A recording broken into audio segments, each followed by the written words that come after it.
This is the Screenbliss. I am here with Alexa Alice Joubin. She is the director of the Master's Program in English at the George Washington University. It is an honor to have you here. Thank you so much. She does a lot of research on Asian American representation in fiction. I have your article here specifically about the movie Ex Machina, which we're going to talk about later, but mostly about this concept that you talk about, Techno-Orientalism. Can you tell us a bit what that is and how does it relate to Asian characters in sci-fi? Thank you for having me and to talk about something I'm passionate about. Hello everyone, all are welcome. Techno-Orientalism basically combines technological fantasies with this tendency that we know as Orientalism, or we say Orientalist. It's kind of a racist tendency to think about the Orient or Asia as the ultimate other. It frequently involves misunderstandings and thinking of the Asian scripts, for example, are indecipherables, and you know the culture is both fascinating but at the same time limiting in terms of its depth. So it's used for decorative purposes. And so when you have Techno-Orientalism, you have science fiction imagination of a technologically advanced Asian culture or Asian people who are at the same time emotionally somewhat primitive and limited. And in science fiction, you often see in films the uses of Asian script, Asian food for kind of decorative purposes. They don't really play a part in a plot. You also have, as we're going to discuss, androids or bots that happen to look Asian. And there are a lot of implications in that. Right. For example, there are other authors also that talk about Asian people in sci-fi. There is the case of the movie Ex Machina by Alex Garland. I know it's a fan favorite, but there's also a lot of debate about it.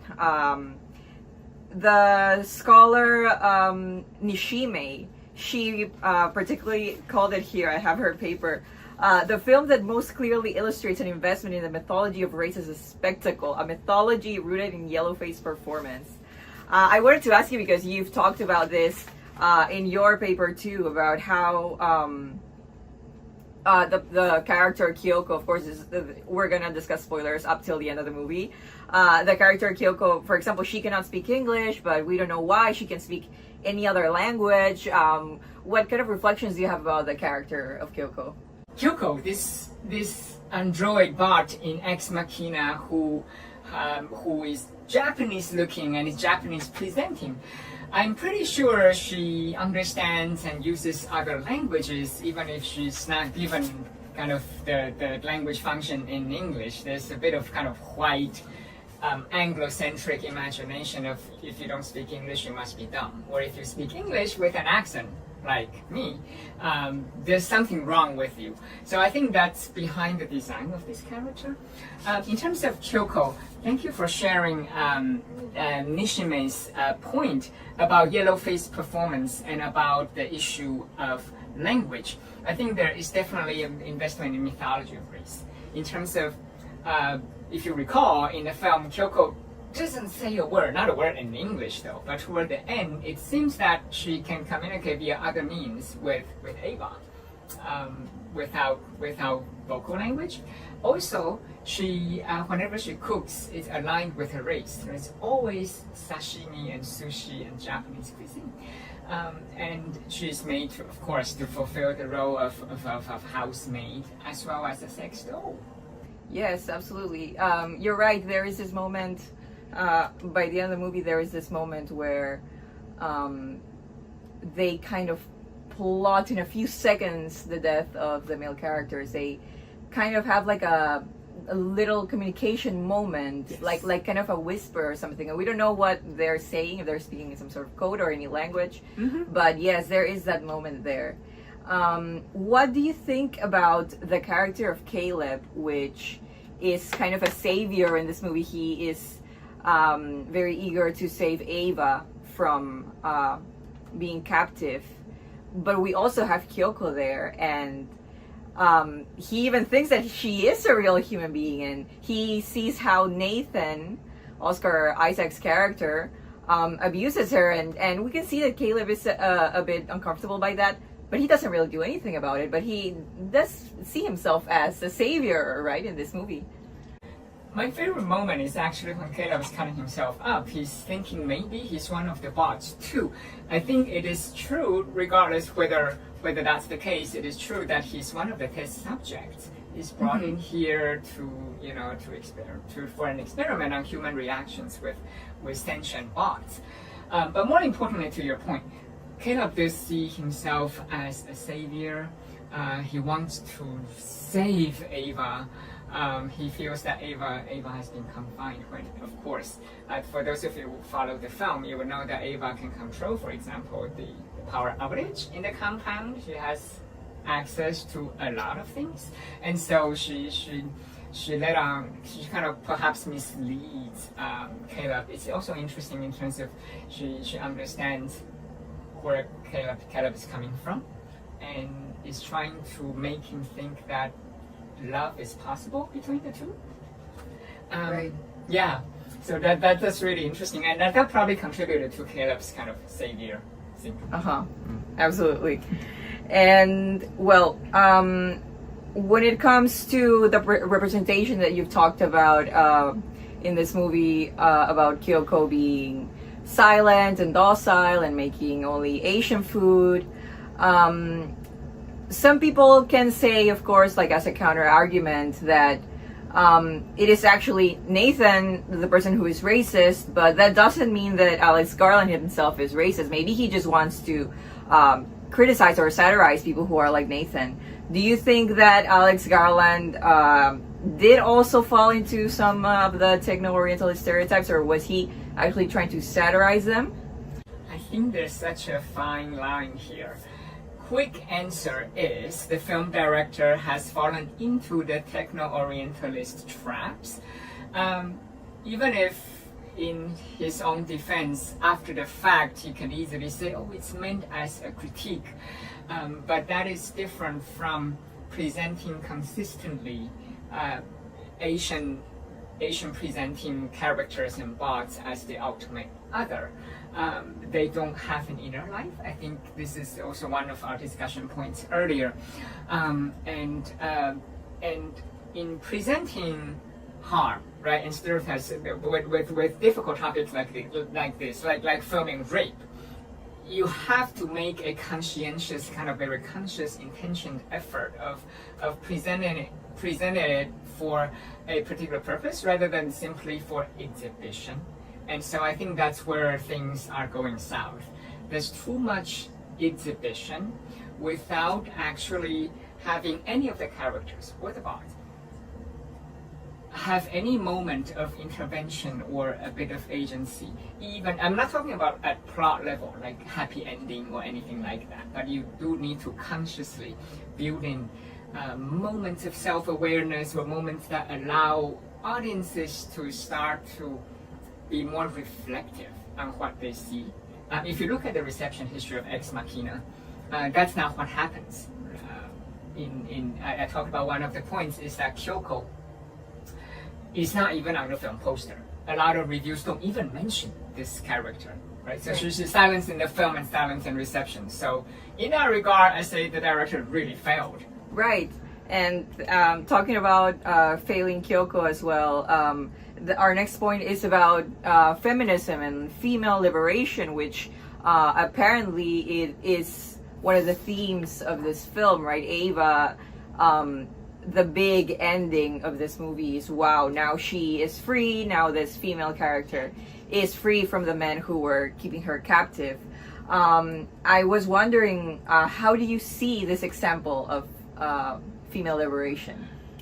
Of course, Ava's liberated. She even blends into the crowd as the film hopefully kind of the very hopeful final shot, indistinguishable from real humans. Her dream is to become a real human, right? Like so many of these bots in sci-fi narratives and fairy tales, they want to become real. It's a Pinocchio moment. So she may or may not have been emancipated. But a key moment is before she does this, she actually patches herself up with what? With the skin of many of the other prototype models, the previous generation models of bots in the closet, and some of them are actually Asian. So Exactly, she yeah. become mixed race. Right. That's something to ponder. And so as an example of, at least I think in that moment, Ava's action exemplifies perfectly a version of white feminism, as in kind of not looking for sisterhood or universal liberation, but looking more for an individual. If Ava succeeds, all women are liberated. It's kind of that kind of simplified narrative, even if she's literally peeling off the skin of the other female bots or kind of stepping on their bodies in order to achieve that. So it's perhaps a disappointment for people looking for a feminist ending where Kyoko teams up with Ava and Ava actually leaves her behind. It's not. Yeah. She could have revived Kyoko. I mean, with the setup of the sci-fi film, is that there are parts, right? You can reinstall and kind of revive. Right.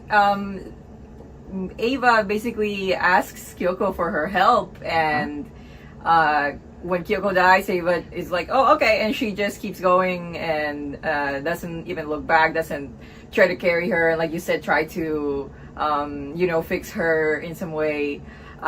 She just cares about her own liberation and leaves the other, women, even if they are artificial women, behind. Yes, of course. And Yes. Speaking about these artificiality, there are people who can say, well, who cares if they are exploited, if she leaves Kyoko and the others behind, because they're just robots, right? They're not real women. Like, does it really matter if they're showing these exploitations and they're like abusing each other this way if they're just robots? So in the story, they may not be real, but their experiences are very real, and therefore, to mistreat artificial people in fiction is simply a prelude to mistreating real life human beings, and therefore they do matter. It's a cliche to say that art imitates life, but we also know that life very often regurgitates what art teaches us. And so it's very powerful, it's very toxic, it's highly problematic, even if it's, fictional, and they are not real. But we know that fiction is actually truer than history, as Aristotle reminds us. This is a sandbox, a playing ground for all of the real people who create this work and engage with this work to kind of play out their fantasies, to test out ideas, and so they have real world consequences. As we know from research that shows, for example, children who mistreat animals, they may grow up with cruelty, and you might say the animals are not people. So I think there's a lot of implications here, and the way I see it, the emotions, the situations, even if they are fictional, they are also realistic in the sense that they actually reflect fragments of people's real life experiences. So I see it in this way, rather than simply kind of Brushing it aside. or cut, like that's fiction, it's not real, and this is the real world. It doesn't actually quite work like that. Right. Yes. And speaking about history and the real world, now that you say that, what do you think can be some roots of the Techno-Orientalism concept? This started in the 1980s with the rise of East Asia, Singapore, Korea, Taiwan, Japan, particularly Japan. They rose to a prominent position in the global economy. Think Toyota, for example, actually still very powerful car manufacturer today. And with that rise, there was a lot of anxiety in the West about the Asian century, right? And there began to be in the West this conflation with of automated productivity associated with Asian cultures, with the culture itself. And so the stereotype holds that the Asian others, the Asians, are robotic. They are not quite human. And that begins an era of science fiction imaginations of Asian-bodied robots, for example, or that Asian characters are interchangeable, indistinguishable from each other. And so it really began in the 80s with the rise of East Asia. It's a mix of fear and admiration and not understanding how they could do it. Right, and this is something that might be, very deep down in the subconscious of people, in the subconscious of artists, and that's why my next question is, when we see depictions like this one that can be problematic, do you think it's artists are deliberately making these choices, or do you think it's like buried very deep down, like, oh, Alex Garland might have seen similar stuff in Blade Runner and that's what got into his head, or what do you think? That's definitely another example. Let's return to that in a minute. I think a lot of this is unconscious. Because it's part of the tropes of science fiction, if you think about it. You mentioned Blade Runner. It's one of the classics, right? In there, Harrison Ford's character runs around, and he will eat ramen between missions. But why ramen? I always ask. And you actually see Asian script from time to time. That's an prime example of science fiction uses of Asianness for ornamental value. It's not really, the story has nothing to do with Asia. And so with the proliferation of this, filmmakers, when they come, they will probably end up not thinking too deeply, and they will replicate some of these predominant tropes. Asia actually has been called in to represent a kind of futurity because of its exotic value. And so the future in sci-fi often looks kind of somewhat Asian. And secondly, so it's temporal and it's geographical. So it's kind of over there, like that kind of, in terms of spatial differential, kind of different space. But time also, it's another time, it's in the future. So Asianness has been recruited to play these roles. And if you look around, you'll see a lot. Video game as well.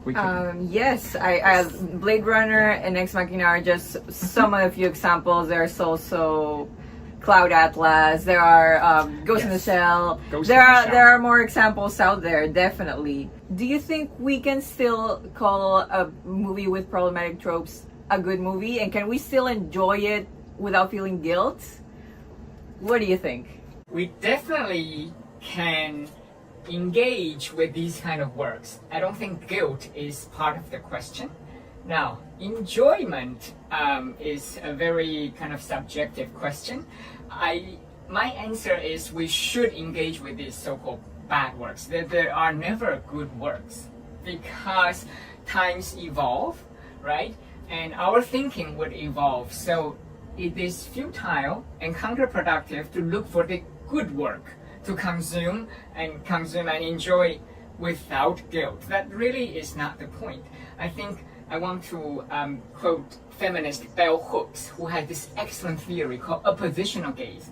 So instead of being subsumed by media and just kind of carried away, immersed in it and enjoy it and kept on the lookout, oh, this is a good one, I can enjoy and I don't have to feel guilty. That's not really the point. She said we should always create distance, whether it's so-called good or bad, and have an oppositional gaze to look at it always from the outside. And so this metacritical distance can allow deeper, more sophisticated enjoyment with popular culture, with film culture. And I thought that's really productive. Instead of kind of pointing fingers and saying this is good or bad, but 10 years later, maybe it's no longer good, Instead, if you are very metacritical and always be able to, your pleasure should be derived not from only the story itself, but from the pleasure is from the critical distance, from criticism of the work. So that's the kind of critical pleasure she's advocating, a positional gaze, rather than having no control and being subsumed by all of these stories. Right, exactly. And I think that's like one big reason why we like to do these interviews. I mean, I've watched Ex Machina many times. I've enjoyed it. Of course. 90% of the times that I've watched it, and our purpose is not to say, oh, these movies are horrible, like, please don't watch them. Like, that is not really our purpose. We just want to like dive deeper into what can be behind them, and like you said, like think for ourselves also, and like make our own conclusion, and like have some control. He said you use the word control. I like that, over the media that you are consuming. And it's really interesting talking about Ex Machina, because there are so many Asian American scholars that have written about this movie in, for so many different universities. It's really, really amazing, like all the different elements that they could have picked up from the character of Kyoko, even if she doesn't even speak, and she doesn't have as much screen time as the other three characters. For example, there's the case of labor when talking about white women and women of color. How, for example, a domestic worker who in the West many times is a woman of color working for a white woman, a domestic worker can actually be the path to liberation for that white woman. But many times domestic work is actually what's the word, like very limiting for these women of color, because there are so many studies, it's really incredible, of how domestic workers, for example, in Latin America, most of them, like the big majority of them, earn less than the minimum wage, work way more hours than what is legal for them. So it's not like they really have a way out, because they don't really have time to study, go to school, have an education that can get them closer to, a kind of liberation that the white women who employ them can get, thanks to their work. Do you have any comments on labor and race? Absolutely. In that regard, I think this film is a successful allegory, right? If people started paying attention to the relationship between Ava and Kyoko and the roles they're playing, at least in that regard, I give the film director credit. Right. I wish more people paid attention to the star is really Ava, fortunately. But it's a powerful allegory about labor relations and about so-called emancipation. Economic factor is huge in this, right? If you can't afford things or have time for education, there's no social mobility. The portrayal, of course, it started with kind of very subtle hints. For example, one day Nathan sends Kyoko to wake Caleb up, and he jokingly said afterwards, some alarm clock gets you up every time, so it's very masculine, it's kind of language. Right. Supposed to delivering breakfast, something innocent, but it goes from there to something very explicit, right? The naked scene or the dancing, but also Kyoko suddenly peels off her skin. That scares Calais. We don't see the equivalent in Ava, even though for a large part of the film, we see her transparent bit of her body, but it's not shown in a grotesque manner. And so when Kyoko peels off, it becomes this kind of an action of othering, right? This good-looking Asian woman actually is femme fatale, maybe she'll eat you. Right. And then you had a comment about Nathan teaching Caleb, don't waste time trying to talk to her, but she would dance well. Right. Exactly. It's preordained role, right? A dancer, a sex worker possibly, and then housemaid. All of this. And not giving language function. I mean, she could well understand language, just perhaps not given a vocal cord. So it's a terrible kind of, but also useful allegory of enslavement. That's why I still teach this film. it's far from good at all. Actually, in my view, I haven't seen good films. Even even Barbie that made made so much wave. My point is critical analysis of this rather than thumb up, thumb down, and we enjoy it. That's not the mission of college education. Of course. And what advice would you have for fellow film nerds, people who love watching movies but that maybe don't have a college education where they can have these kinds of discussions with professors and peers every day? What advice do you have for them when they are watching films? If you watch a lot, you become a professor. You don't necessarily need formal education because you watch a lot. And what can you do? You make observations. Are there patterns? Do these patterns break? Is this commonality? Why is that? So from there, you can already begin to, that's how books are written, really. So it starts from a very basic place. It's a reaction. What did you notice? Unusual. Why do they always do this thing? That's called a trope. You don't need the jargon trope, but you would of course notice, right? For real die-hard sci-fi fans, I'm sure you can tell us they all do XYZ. The decor is like what? How do they convey? Kind of, this is very advanced in the future. There are many shared strategies. So that's the place to start. And then you begin to notice, hey, they treat this kind of characters this way, And I think it's very powerful. It's actually a type of emancipation because you've seen so much. And you begin to have a bit of bird's eye view. So this is perfect for fans. Fans are experts on specific topics because they know a lot about this. They see a lot of samples, and that's the power. Not just in one, because you watch a lot, you follow a lot of them, and you begin to know the terrain. They always do this, they always do that, and you might begin to have your theory. Why do they do this? Absolutely. Love the answer. Thank you so much. I am linking in the description her paper on Ex Machina. Dr. Joubin, thank you so much. I am also going to link some of her other talks about Asian American representation in fiction, such as the one that is on YouTube from MIT Global Shakespeare and others as well.